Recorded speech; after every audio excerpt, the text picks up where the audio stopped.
यां मेधां देवगणः पितरश्चोपासते तया मेधया अग्ने मेधाविनं कुरु। मंच पर उपस्थित मेरे से पूर्व वक्ता रहे श्रद्धेय डॉक्टर व्यासनंदन शास्त्री जी, आदर और सम्मान के योग्य आदरणीय डॉक्टर वेद प्रकाश शर्मा जी, श्रद्धेय माताजी चंद्रकांता जी, आदरणीय सुधीर जी, आदर और सम्मान के योग्य तीनों बहनें जो मेरे से पूर्व में गीत के माध्यम से प्रस्तुति दे रही थी, आदरणीय बहन दया आर्या जी, सुमन जी और बहन उषा जी, मंच पर विराजमान अन्य सभी साथीगण और हमारे इस कार्यक्रम के आयोजक संयोजक, निरंतर प्रगति और उन्नति की ओर बढ़ रहे आर्य समाज और राष्ट्र को निरंतर उन्नति की ओर ले जाने में अपना महत्वपूर्ण योगदान देने वाले आदरणीय लखनलाल आर्य जी, अभी शायद और मंच पर दिखाई नहीं दे रहे हैं, सभी को मैं नमस्कार करता हूं। आज का विषय लखन जी ने बहुत सुंदर लिया है और निरंतर हम 22 तक इस पर चर्चा करते रहेंगे। सबके राम। कल भी मैं फेसबुक पर इसको सुन रहा था, सफर में था। बहन जी का कार्यक्रम बहुत अच्छा रहा और निरंतर आगे भी हम ऐसे ही विद्वानों व विदुषी बहनों के माध्यम से नई नई बातों को सुनते रहेंगे। आदरणीय व्यासनंदन शास्त्री जी का संबोधन उद्बोधन भी बहुत प्रेरक था। ये आज के विषय पर हम आते हैं। आज थोड़ी सी चर्चा इसकी ऐतिहासिक पृष्ठभूमि पर करते हैं, जिसके बारे में रघुवंश और मेघदूतम जो कालिदास के द्वारा लिखे गए हैं, तो रघुवंश में उन्होंने ये लिखा है कि राम मंदिर का निर्माण सबसे पहले रामचंद्र जी के बेटे कुश के द्वारा, कहीं कहीं ये उल्लेख दोनों पुत्रों के द्वारा मिलकर के आता है, कहीं कुश के द्वारा आता है, उसी समय करवा दिया गया था जब उनका शासन था। इस पर एक शंका ये आ सकती है कि उस समय तो देश में मंदिरों की कोई परंपरा नहीं थी। इस पर मंदिरों की लूट पुस्तक जो देव प्रकाश जी, जो पूर्व मौलाना रहे, उनके द्वारा लिखी गई है।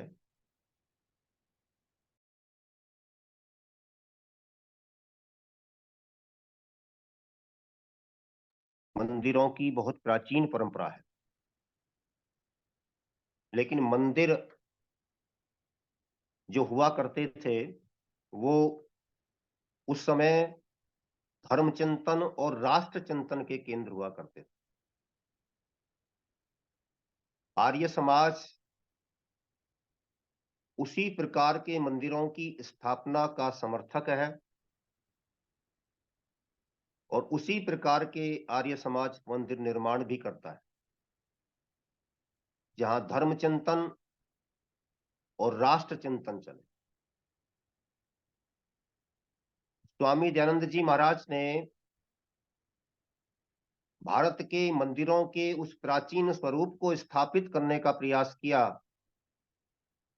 जो इस देश की मौलिक संस्कृति का एक भाग हुआ करते थे और जिनसे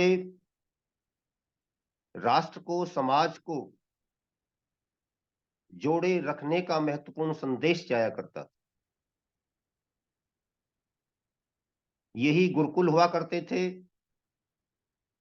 टूटे फूटे अंशों में ये परंपरा आज तक भी चली आ रही है।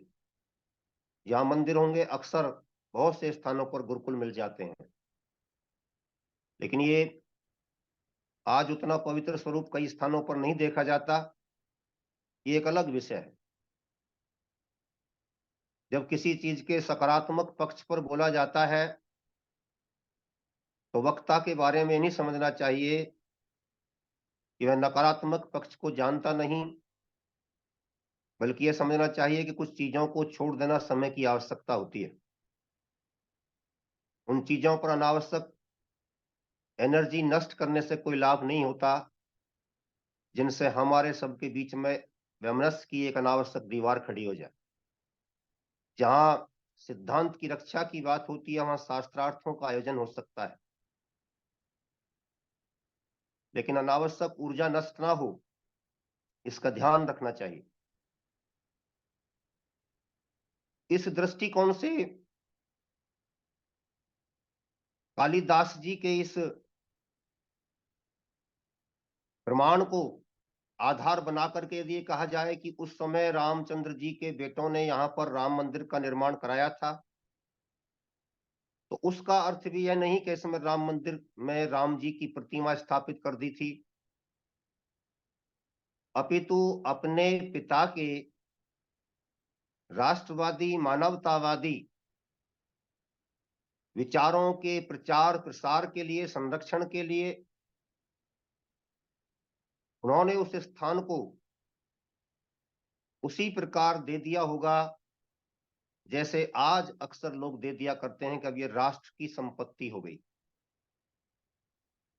जैसे आज आपने देखा पुरानी संसद को मोदी जी ने तोड़वाया नहीं, उड़वाया भी नहीं, कितना प्यारा नाम दे दिया उसको, संविधान भवन। आगे जाकर के पीढ़ियां ये बात को याद रखेंगी कि हमारे देश का संविधान इस भवन में बैठ करके तैयार हुआ था। कितना कितना सुंदर समायोजन हो गया। किसी और से अपेक्षा की जा सकती थी कि तोड़वा के खत्म कर दिया था, और फिर 150 200 400 साल पश्चात हो सकता है कोई लिख देता कि यही वो स्थान है जो आज का संसद है नया, जिसमें कभी बैठ करके संविधान भी बनाया गया था। तो वहां से द्वंद्व पैदा हो जाता।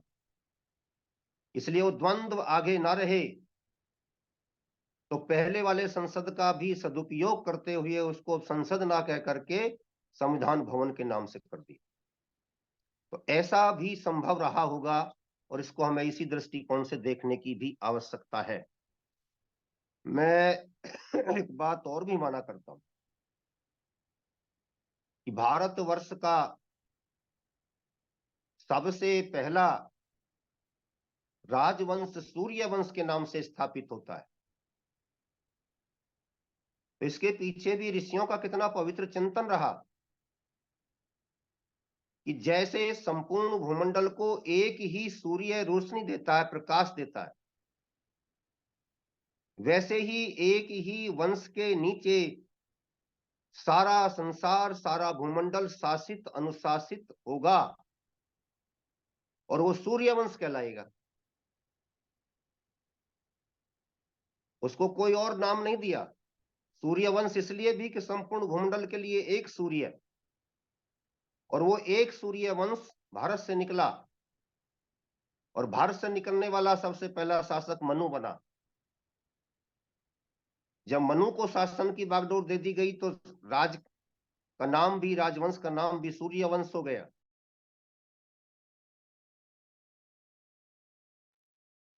संपूर्ण भूमंडल जैसे जब कभी कोई ध्यान की अवस्था में बैठता है तो ध्यान के क्षेत्रों में एक स्थिति आती है अलब्ध भूमिकत्व की, जिसको कहा जाता है कि जैसे पानी में डूबते हुए व्यक्ति के पैर एक बार धरती पर टिके फिर उखड़ गए, टिके फिर उखड़ गए। ऐसे कभी कभी ध्यान की अवस्था में ध्यान कभी लग जाता है, कभी हट जाता है।